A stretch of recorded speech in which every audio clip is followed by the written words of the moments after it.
Hi everyone, welcome to another House Rules Review. My name is Jonathan Dilfer. This is my daughter Evelyn. Hey. Today we're going to talk about Letters to Santa. So Letters to Santa is basically the Christmas version of Love Letter. It is a very short, fun little game. We really enjoy it. It's very similar to most other versions of Love Letter. So if you played a version of Love Letter, you'll be able to catch on to this pretty quickly. So if you haven't played Love Letter before, one of the main things with Love Letter is that you draw one card and play one card each of your turns throughout a round until either the deck runs out or all other players are knocked out of the round. Now, if everyone else is knocked out, the person remaining gets one of these present tokens. If there are multiple people left remaining, those remaining compare their cards. The person with the highest card wins. Like, if you have Santa Claus, which is the 8, then you definitely win because that's the highest card in the deck. Other cards that are interesting are the Krampus, which lets you guess what another player has. If you guess right, you knock them out of the round. One of the cards that is a little bit different than most other versions of Love Letter is the Snowman card, which I think is one of Evelyn's favorite cards. Yeah. It grants protection, but in this version it says, until your next turn, ignore all effects from other players' cards. Now, this is important because in other versions of Love Letter, the protection card usually says something like that you can't be the target of another player's card. This allows you to still be the target.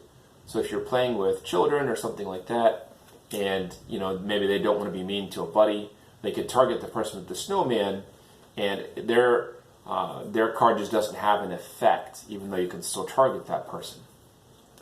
But that's pretty much like the main things that are a little bit different. Most of the other cards are very similar. So we're going to take a quick minute and show you how you play a quick round of this.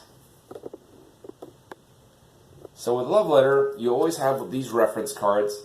These show you the number of cards that are in the deck, how many of each one there are, and kind of gives you a brief description of what they do. You always, basically, if you shuffle the deck, you set one card aside, then every player gets one card, and then you draw one card and play one card on your turn. So I'll go first. I've drawn a card. This is my hand. So I'm going to use a Krampus and guess that Evelyn has an elf. No. She does not have an elf. Now, an important thing about Letters to Santa is you're not supposed to cheat. Santa is watching. So Evelyn will draw a card and then play a card. I'm going to play Protection, Snowman. So she's playing the Snowman, which again is protection. So I'll draw a card. I will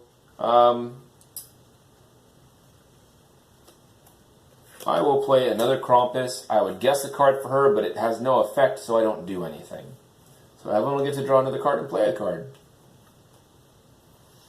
I'm going to make you discard your hand. She's playing the Toys, which makes me discard my hand and draw a new card. I have a Gingerbread Man. I'm going to discard that. I'll draw a new card from my hand and then draw a card for my turn. I have yet another Gingerbread Man, which I'll play and compare hands. I have the 8. Oh, she has a Krampus. I win, and I would get a present. But I'll give that to you in the spirit of giving. There you go. That's how you play a round of Love Letter. In this case, Letters to Santa specifically. I hope you enjoyed this video. Definitely check out the other videos about some more of the Christmas and winter themed games. You'll see some links near the end here. Thanks for watching another House Rules Review. Evelyn, do you have anything else you want to add? Anything about this game? Well, I actually really like this game. I'd play it a little lot if it's Christmas, and I'd play it, or if you're making it a Christmas theme, and if the family would actually probably really like it. Great idea. That's very true. It's a fun game. Well, bye for now.